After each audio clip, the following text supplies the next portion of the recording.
नमस्कार। स्वागत है आपका the Bihar teachers history makers मेरा मोबाइल मेरी शिक्षा के इस मंच पर। इस मंच से जुड़े सभी साथी शिक्षकों को मेरा प्रणाम, मेरा अभिनंदन। मैं फिर से अपनी क्लास की शुरुआत एक सुविचार से करती हूँ। आइए जानते हैं। आत्मविश्वास और लगन विजय तथा कामयाबी की ओर ले जाने वाली सीढ़ी है। तो आइए हम आत्मविश्वास के साथ और लगन के साथ अपनी शिक्षा को आगे बढ़ाते हैं और अपने जीवन में कामयाबी तथा विजय प्राप्त करने का प्रयास करते हैं। पिछले वीडियो में हमने जीवों के विभिन्न अवस्थाओं के तुलनात्मक अध्ययन के बारे में चर्चा की थी। आज हम जीवाश्म तथा जीवाश्म विज्ञान के संबंध में कुछ चर्चा करते हैं। हमने पढ़ा था कि जटिल जीवों की उत्पत्ति सरल जीवों से होती है और उसी प्रकार प्राचीन काल में पाए जाने वाले कुछ जीव आज वर्तमान काल में नहीं पाए जाते हैं, अर्थात वे विलुप्त हो चुके हैं। ऐसे विलुप्त जीवों के अवशेष पृथ्वी के तल में चट्टानों के बीच पाए जाते हैं। इन अवशेषों को हम जीवाश्म या फॉसिल्स कहते हैं और इन जीवाश्मों के अध्ययन को जीवाश्म विज्ञान कहा जाता है। जीवाश्मों के अध्ययन से हमें जैव विकास के बारे में कई प्रमाण मिलते हैं। जैसे एक जीव है आर्कियोप्टेरिस, जो अब विलुप्त हो चुका है, जिसके जीवाश्म प्राप्त हुए हैं।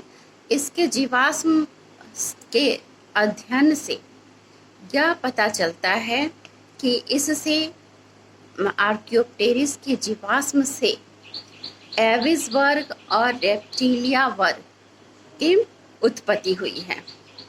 इसके जो डैने हैं, आर्कियोप्टेरिस के जो डैने हैं, वे एविस वर्ग के प्रमाण हैं और आर्कियोप्टेरिस में पाए जाने वाले जबड़े रेप्टिलिया वर्ग के प्राणियों से मिलते जुलते हैं। तो इस प्रकार हम कह सकते हैं कि आर्कियोप्टेरिस जो था वह रेप्टिलिया और पक्षी वर्ग के जीवों का पूर्वज था। अब यह प्रश्न उठता है कि ये पाए जाने वाले जीवाश्म कितने प्राचीन हैं, अर्थात जो जीव विलुप्त हुए हैं वे कितने वर्षों पहले थे और कितने वर्षों पहले वे विलुप्त हो चुके हैं। इसको जानने के लिए दो तरीके हैं। पहला तरीका पृथ्वी की खुदाई है। खुदाई में ये जीवाश्म प्राप्त होते हैं। कुछ जीवाश्म काफ़ी गहरे तल में प्राप्त होते हैं और कुछ कम गहरे तल में ही प्राप्त होते हैं। तो जो जीवाश्म कम गहरे तल में प्राप्त होते हैं वे नए जीवाश्म होते हैं और जो अधिक गहरे तल में प्राप्त होते हैं वे काफ़ी पुराने जीवाश्म होते हैं। जीवाश्मों की आयु ज्ञात करने का दूसरा तरीका जो वैज्ञानिक तरीका है वह रेडियो कार्बन डेटिंग कहलाता है। इसमें आइसोटोप्स के अनुपात का अध्ययन करके कार्बन के जो आइसोटोप्स होते हैं, समस्थानिक होते हैं, उनके अनुपात का अध्ययन करके जीवाश्मों के आयु की जानकारी प्राप्त की जाती है, पता लगाया जाता है। हमने पढ़ा है कि जैव विकास जो है वह तुरंत अचानक होने वाली प्रक्रिया नहीं है, यह धीरे धीरे निरंतर होने वाली प्रक्रिया है।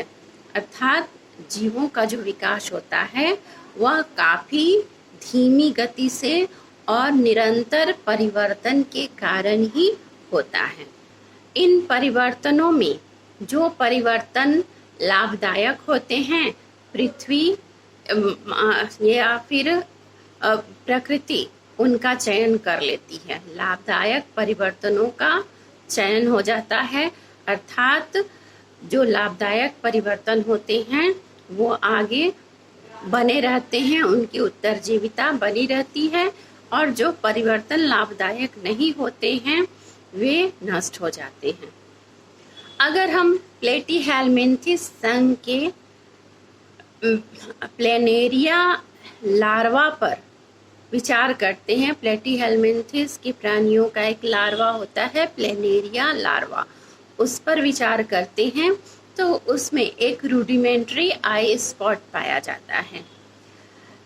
क्योंकि यह जो परिवर्तन है आँखों की उपस्थिति, यह प्राणियों के लिए लाभदायक परिवर्तन है, इसीलिए धीरे धीरे जैव विकास के क्रम में यह परिवर्तन प्रकृति के द्वारा चयनित करके विकसित हुआ। इसी प्रकार पक्षियों के पर से ढके हुए जो डैने होते हैं वे इनके उड़ने में सहायक होते हैं, लेकिन प्रारंभिक काल में, प्राचीन काल में जो पक्षी होते थे उनमें उड़ने की क्षमता नहीं होती थी। तो फिर इन डैनों का, इन परों का क्या काम था? तो वास्तव में ये जो होते थे डैने या पर जो होते थे डैने के ऊपर, वे तापरोधक होते थे, वे इन्हें ठंड से बचाते थे। क्योंकि यह जो परिवर्तन है वह लाभदायक परिवर्तन है, और धीरे धीरे ये परिवर्तन विकसित होता गया। जो नवीनतम पक्षी की उत्पत्ति हुई वे उड़ने में सक्षम हुए। इन्हीं डैनों में अत्यधिक विकास के कारण पक्षियों में उड़ने की क्षमता का प्रावधान हुआ। फिर लैंगिक जनन की क्रिया भी जैव विकास में सहायक होता है। लैंगिक जनन में डीएनए में उत्पन्न हुए परिवर्तनों से भी जैव विकास का अध्ययन किया जाता है। किसी एक प्रजाति के दो उपप्रजातियों या दो प्रजातियों के बीच लैंगिक जनन से डीएनए में उत्पन्न परिवर्तनों का तुलनात्मक अध्ययन किया जाता है।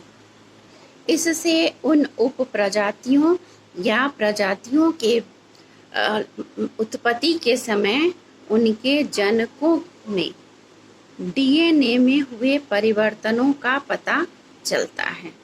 इस तरह आज के संदर्भ में डीएनए का महत्व विभिन्न प्रकार की गुत्थियों को सुलझाने में भी है।